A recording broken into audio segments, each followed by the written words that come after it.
Welcome to my channel mighty मंचकिंस।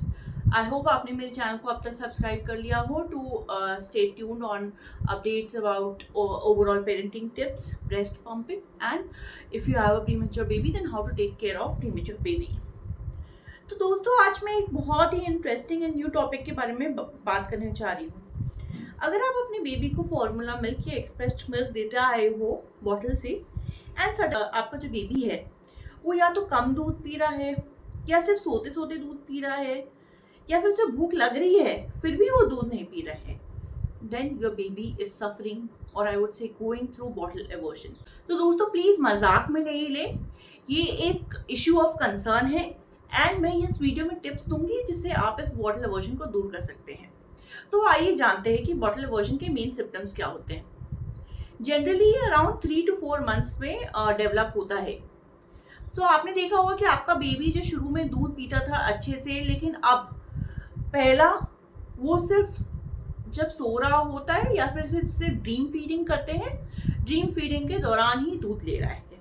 Second, उसे भूख लगती है लेकिन फिर भी वो अच्छे से दूध नहीं पीता है।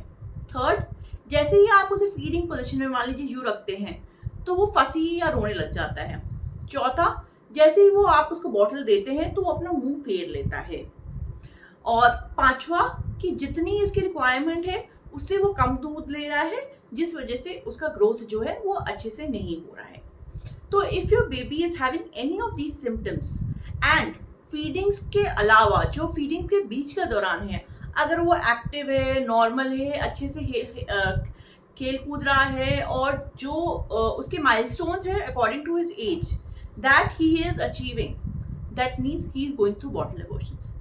सो बॉटल एवर्जन का जो नंबर 1 रीजन होता है वो होता है कि आपने उसको फोर्स किया है दूध पीने के लिए। I know as a parent ये बहुत ही मुश्किल है एक्सेप्ट करना कि हाँ, मैंने अपने बच्चे के साथ जोर जबरदस्ती की जिस वजह से वो ही is going through this, but दोस्तों ये सच है and I am guilty of this. तो मैं अपनी कहानी बताती हूँ कि मुझे एक प्रीमेच्योर बच्चा हुआ था 27 हफ्ते पे, इसलिए डॉक्टर्स ने मुझे शेड्यूल फीडिंग बोला था। तो मुझे हर 2-2 घंटे पे शुरू के 2 महीने और फिर हर 3-3 घंटे पे उसे दूध पिलाना होता था। तो शुरू में तो वो 50-60 ml दूध पी लेता था, मेरा एक्सप्रेस किया दूध। उसके बाद जब वो ऑलमोस्ट 3-4 महीने करेक्टेड एज जब उसकी हो गई थी तो फिर वो कम दूध पीने लगा। तो मैं उसके साथ जोर जबरदस्ती करती थी। मैंने एक वीडियो भी अभी जो देख सकते हैं आप, जो वीडियो चल रहा है कि कैसे हम उसे जबरदस्ती दूध पिलाने की कोशिश कर रहे हैं और वो नहीं पी रहा है। तो होता क्या है कि जैसे ही मान लीजिए एक फुल टर्म बच्चा होता है, सो 0 to 2 months he has a very good sucking reflex. तो जैसे ही आप उसे बॉटल देते हैं वो पीने लग जाता है। उसके बाद कभी कभी देखेंगे कि शुरू के दिनों में वो ज़्यादा उल्टी भी करता है। उसका रीज़न ये होता है कि वो सक करते रहता है, उसे कंफर्ट मिलता है एंड उसे रियलाइज़ नहीं होता है और वो अपने एपेटाइट से ज़्यादा दूध पी लेता है। फिर 2 से 3 महीने के बीच में उसे रियलाइज़ होने लगता है कि उसकी भूख कितनी है, तो इसलिए वो सक तो करेगा लेकिन जो क्वांटिटी पहले जो पीता था उससे कम हो जाएगा। एंड तीसरे महीने के बाद he is having his own emotions, he is developing his own personality and then he will start showing this aversion signs. वो रेजिस्ट कर रहा है कि आप क्यों मुझे जबरदस्ती दे रहे हो, मैं नहीं पीऊँगा। अगर आपका आहार 2 रोटी का है और आपके मुंह में कोई तीसरी रोटी ठूसे तो आपको कैसा लगेगा? तो दोस्तों, आपके बच्चे के साथ भी वही हो रहा है। So he has developed a lot of negative emotions. और ऐसा जरूरी नहीं कि सिर्फ प्रेशर करने से, हो सकता है कि आप उसे गाने सुना के दूध पिलाना चाह रहे हो, आप उसे कोई टॉय दे के दूध पिलाना चाह रहे हो। तो दोस्तों, please stop this, you have to stop this today, because you know what, मैंने अपने मेड से बात की। उसके मेड का जो पोता है वो 5 साल का हो गया है और आज 5 साल पे भी वो सिर्फ दलिया खिचड़ी या दूध ही खाता है। He has a very negative relationship with food. So if you want कि आगे जाके आपका बेटा या बेटी डिस्ट्रैक्शन फीडिंग नहीं करे, फोर्सफुली फीड नहीं खाए, उसके एक अच्छा इमोशंस हो और मन से अच्छे से खाए, then you have to take the steps now, right now. So कैसे ये एवर्जन से दूर करें? तो सबसे पहले कोई भी प्रकार का आपको जोर जबरदस्ती नहीं करना है। आपका काम है उसे बॉटल देना। आपने एक बार बॉटल दिया, उसने मान लीजिए 5-10 ml पिया, 5 मिनट वेट करिए, फिर से आप बॉटल ऑफर करिए। बस 2 बार आपको एक सेशन में बॉटल ऑफर करना है। उसके बाद आप चाहे तो 1 घंटे बाद या 2 घंटे बाद फिर से बॉटल ऑफर कर सकते हैं, लेकिन किसी भी टाइप की distraction feeding, forceful feeding, toys दिखा के, म्यूजिक दिखा के फीडिंग नहीं करनी है। सेकेंड, जो आपने नेगेटिव इमोशंस उसके मन में डाले हैं, you have to replace them with positive emotions.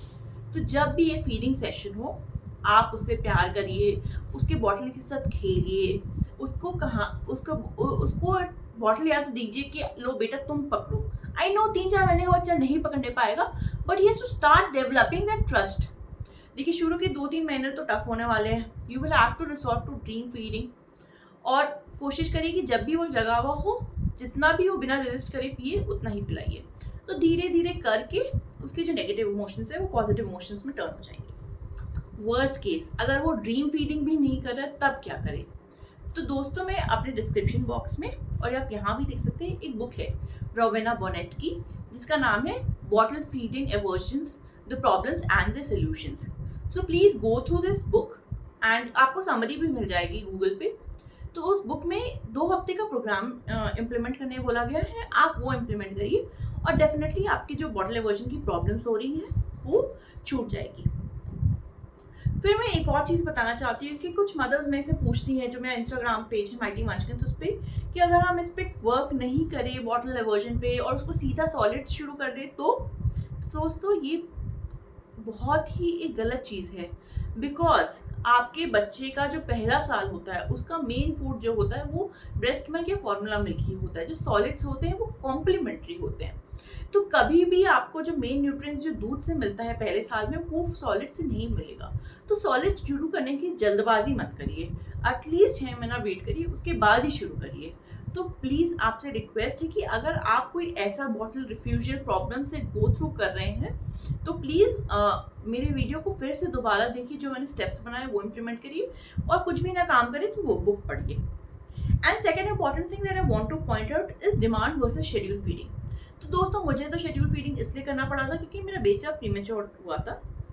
तो अगर किसी भी प्रीमेच्योर बेबी की माँ ये वीडियो देख रही हैं तो मैं आपको एडवाइस करूँगी कि आप अपने डॉक्टर से कांस्टेंट टच में रहिए कि जैसे ही आपके बच्चे का जो वेट गेन वो अच्छा हो गया है तो you should shift to demand feeding.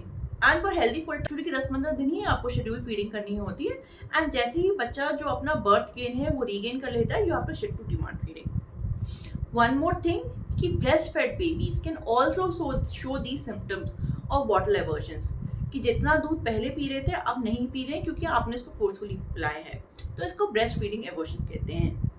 सो दोस्तों ये पूरा वीडियो था बॉटल एवर्जन के बारे में, क्या होता है, and in 95% of the cases ये किसी जोर जबरदस्ती की वजह से होता है। कुछ और कारण भी होते हैं बॉटल एवर्जन्स के, जैसे कि कोई मेडिकल कारण हो सकते हैं, जैसे कि अगर आपका बच्चा प्री टर्म था और उसे NICU में रखा था तो उसे एक NG ट्यूब से फीड किया गया था, तो वो NG ट्यूब के सेंसेशंस की वजह से सिर्फ बॉटल ही नहीं, वो कोई भी चीज़ मुंह में नहीं रखना चाह रहे हैं, तो इसको एक तरीके का सेंसरी एवर्जन कहते हैं। और भी बहुत सारे मेडिकल रीजंस हो सकते हैं, तो आप ये भी हो सकता है कि उसे रिफ्लेक्स का प्रॉब्लम है और शायद उसे दूध का टेस्ट नहीं पसंद आ रहा है। But in most of the cases मैंने सुना है माओ से कि उन्होंने फॉर्मूला चेंज कर लिया, बॉटल चेंज कर लिया, फिर भी उनका सोल्यूशन नहीं निकला, because most of the cases ये प्रॉब्लम होता ही नहीं है। तो अगर आपने अपने डॉक्टर से मिल लिया है, उसको कोई भी और इशू नहीं है, then you can be confident कि he or she is going through bottle aversion, and hopefully this video will be helpful. This is a new term, I know it takes time to accept कि आपके pressure की वजह से he or she is having bottle aversion, but all mothers do it with a good intention, so there is nothing to be ashamed on it. Work on it and you will sail through it. For any type of अगर आपको कोई भी चीज़ से related doubt है या कोई और सवाल है तो प्लीज़ कमेंट्स में लिखिए and I will reply to you. Thank you.